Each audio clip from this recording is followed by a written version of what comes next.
Today, we're going to talk about the part of retirement that nobody prepares you for. Welcome to Wisdom and Wealth, where we talk about the human side of money. Join us as we dive beyond the numbers, unpacking the psychology of money to equip you with the tools you need to be wise in wealth. I'm Frazier, Chief Behavioral Officer with RFG Advisory, and let's say you've spent 30, maybe even 40 years working, saving for retirement, and you finally get the nest egg that you need. You have the plan that you need. It's solid. It tells you that you can finally retire. Here's the problem that nobody talks about. You can have a fully funded retirement account and an unfulfilling retirement. Every year, thousands of people retire with more than enough money than they need, and they ultimately end up bored, lonely, and even depressed. If you want your retirement to be successful and fulfilling, you need more than just a portfolio. You need a plan for your life. I still remember when Tom called me a year into his retirement. He had been preparing for it for 40 years. He called me and he said, "Brendan, is this all that there is?" And I said, "What do you mean?" And he said, "This just isn't what I thought retirement was gonna be." I remember when Kathy called. Kathy said, "Brendan, I feel like we planned everything well other than what to do with our time when we retire." So what we wanna do is show you how to prepare not just financially for retirement, but how you can prepare emotionally. So let's walk through the 3 P's of a happy, fulfilling, thriving retirement: people, purpose, and physical health. We'll start with the first P, people.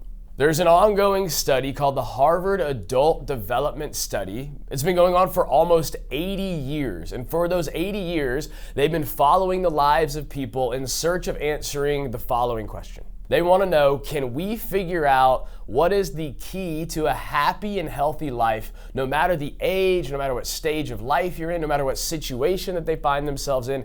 Is there a key to happiness and fulfillment and meaning throughout our lives? They found a lot of things, but the primary finding that came out of that is that there is one thing that leads to a happier life, it leads to a healthier life, and it leads to a longer life. It's the quality of our relationships. And the most important of those relationships, of course, being your primary relationship with your spouse or partner. It's why isolation is a form of torture. We're wired to be social creatures, and having strong social relationships makes us happier, makes us healthier, and makes us live longer.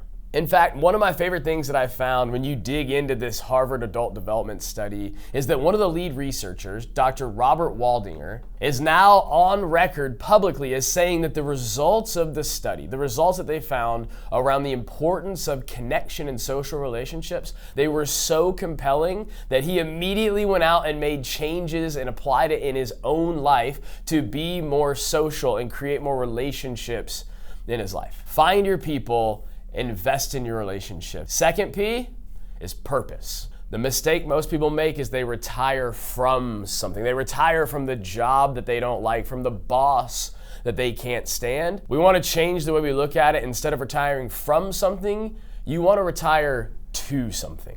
Too often, retirement is simply viewed as a destination, when in reality, it's the bridge into an entirely new phase of life. When I think about this idea of retiring not from something but to something, I always think about Susan.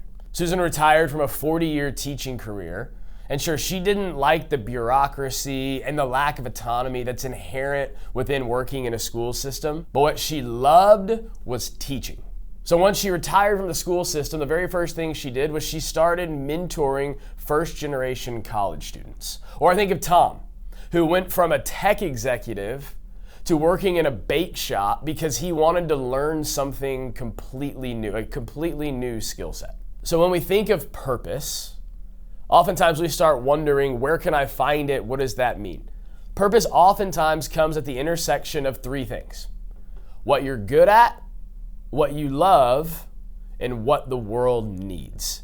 And if you can find something at the middle of those 3, you've found your purpose. As Mitch Anthony says, you need enough money to sleep well at night and enough purpose to wake up in the morning. Lastly, the third P is your physical health. Now, yes, this certainly means literally being active and staying in shape and being healthy, because health is the primary determinant in the overall quality of your life. But I also recognize that absolutely nobody needs to hear another lecture on how to be healthy or why to be healthy, especially from the psychology of money guy. So I do want to talk about our physical health, but look at it from a little bit different angle and point out that nobody's health naturally improves over time. In fact, unless we're actively staying healthy, it's almost certainly declining. And with that fact comes the reality that there are certain retirement activities that require more health than others. So as you plan out, as you think about the trips that you want to take, the activities that you want to participate in, and the things that you want to do, your bucket list for retirement,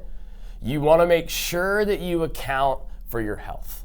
So let's say one of your visions for retirement is to take your family on a ski trip. It's a physically demanding activity, and it's most likely better suited for an earlier phase of your retirement when you still have your health. You can prioritize that earlier in your retirement and do the month-long RV trip through the mountains a little bit later on. What good is your wealth without your health? The 3 Ps are meant to help you reframe the way you think about retirement. That it's about more than numbers on a spreadsheet. It's about designing a life full of people, purpose, and physical health. So here's my challenge for you.